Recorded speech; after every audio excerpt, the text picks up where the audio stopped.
Welcome to the 700 Club. It took place in New Hampshire. Then it went to South Carolina. And last night it was Nevada. Another huge victory for the Donald. And once again, the real fight was for second place between Marco Rubio and Ted Cruz.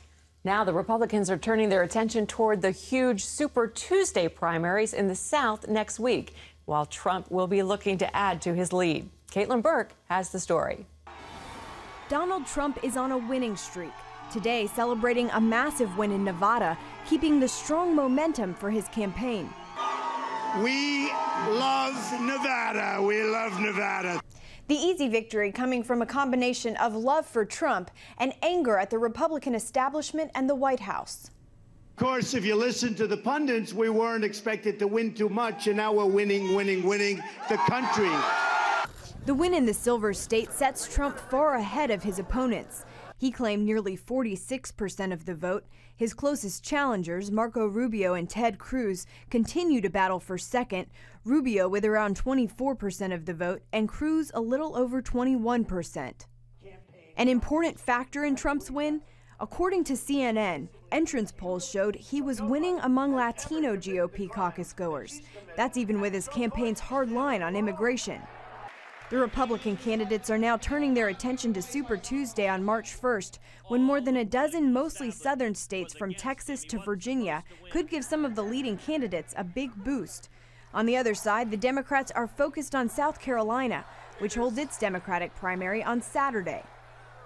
At a CNN town hall in the Palmetto State Tuesday night, the candidates focused on African Americans, who make up half of the state's electorate. We must sustain and strengthen the historically black colleges and universities. Racism, along with economic issues, educational issues, and all the rest, have to be addressed. Today, Clinton is campaigning in South Carolina, while Sanders heads to Missouri. The Republicans take part in a voters' summit hosted by Megyn Kelly of Fox News. An anchor Trump has had some rough relations with in this campaign season. He declined the event and will instead be appearing at the Regent University Presidential Candidate Forum. Caitlin Burke, CBN News. Well, I'm looking forward to just a few hours. I'll be talking to the Donald, and then that'll be aired tomorrow on the 700 Club.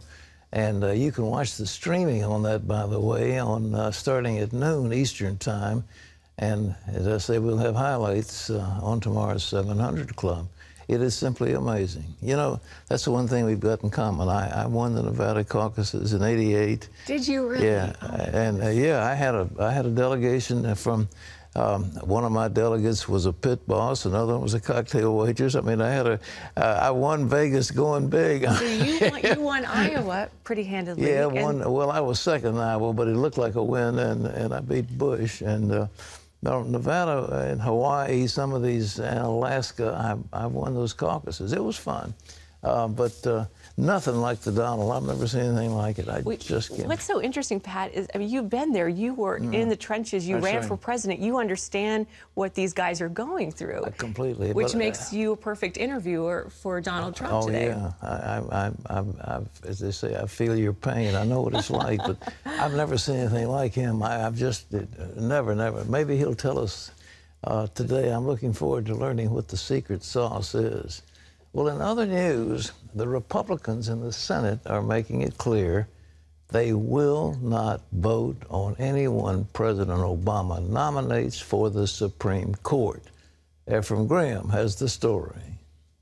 Pat, Senate Majority Leader Mitch McConnell says the Senate will revisit the issue of a new Supreme Court justice after the presidential election.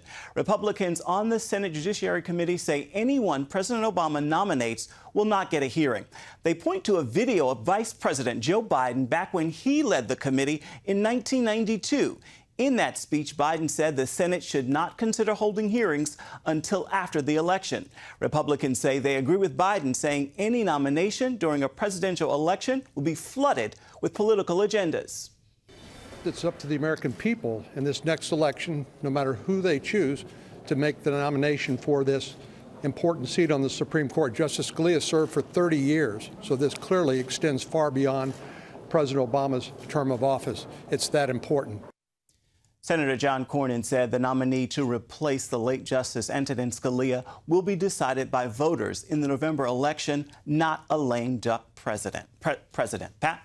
Well, I just salute Mitch McConnell. He's getting to be a tough leader, and that's what the American people want. At least the Republicans want. They want tough guys representing them and standing up for their values, and he's decided he's going to get tough on this one. But let's face it, Joe Biden, he was chairman of the Judiciary Committee. He set the tone, and he says, we will not consider nominees during a lame duck session. And he's right. I mean, it's a political thing. I mean, we politicize the whole matter, go back and forth, and the American people need to speak in a deliberative way after the election. Then their choice of president can make the appropriate selection. Because they're not going to be one, there'll probably be three for the next president. Ephraim? Pat, after 7 years in office, President Obama is trying to make good on his campaign promise from 2008 to close the Guantanamo Bay Detention Center. He says it puts America at risk, but critics say it serves as a tool to gather intelligence. And both Republicans and Democrats have opposed the idea of closing Gitmo. Jennifer Wishon brings us the story now from Washington. Shots of terrorists wearing trademark orange Gitmo jumpsuits are a staple in recruitment videos for jihadists, according to senior White House officials. So they argue closing the Guantanamo Bay Detention Center will dry up propaganda that's putting America at risk. With 1 year left in office, President Obama released his long-awaited plan to close the detention center, and he got mixed reviews. This is about closing a chapter in our history. Of the 91 detainees at Guantanamo, 35 will soon be transferred to other countries. 10 are moving through the military commission process. The president wants to accelerate periodic reviews of those remaining to determine if they continue to pose a threat to the U.S. After that, the White House estimates 30 to 60 detainees will be left, and the president wants those transferred to somewhere in the U.S.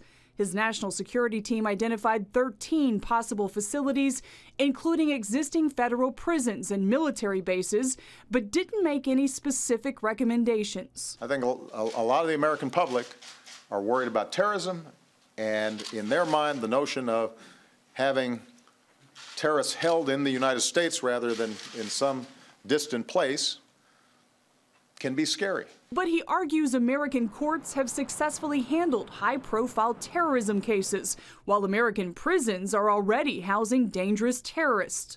Terrorists like Richard Reed, the shoe bomber, Umar Farouk Abdul-Muttalib, who tried to blow up an airplane over Detroit, and Zohar Zaniev, who bombed the Boston Marathon. They were all convicted in our Article III courts and are now behind bars here in the United States. Congress has blocked the president from moving any detainees into the U.S., and while there is some bipartisan support for the idea, moving Gitmo terrorists into America's backyard during an election year is a very hard sell. Republican presidential candidates blasted the president's plan.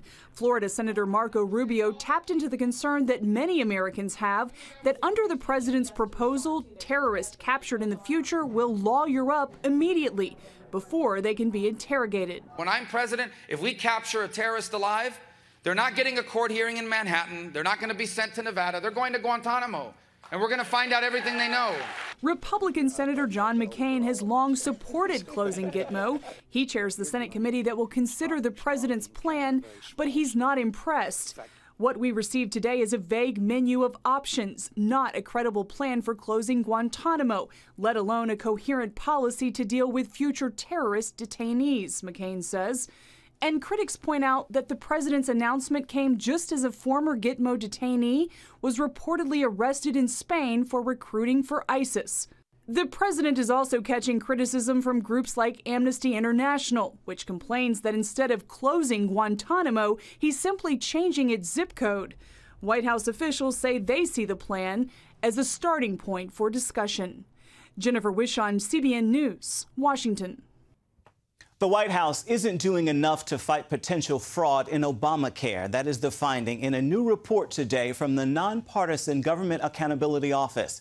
It finds the Obama administration has taken a passive approach to identifying possible fraud. Investigators say the administration has had a hard time deciding who was really eligible for benefits among the millions of applicants. A leading House Republican says the program could be giving benefits to people who are not eligible to receive them. Just a small amount of weight loss can lead to big health gains for obese people. Losing just 5% of their weight cuts back the risk of heart disease and diabetes.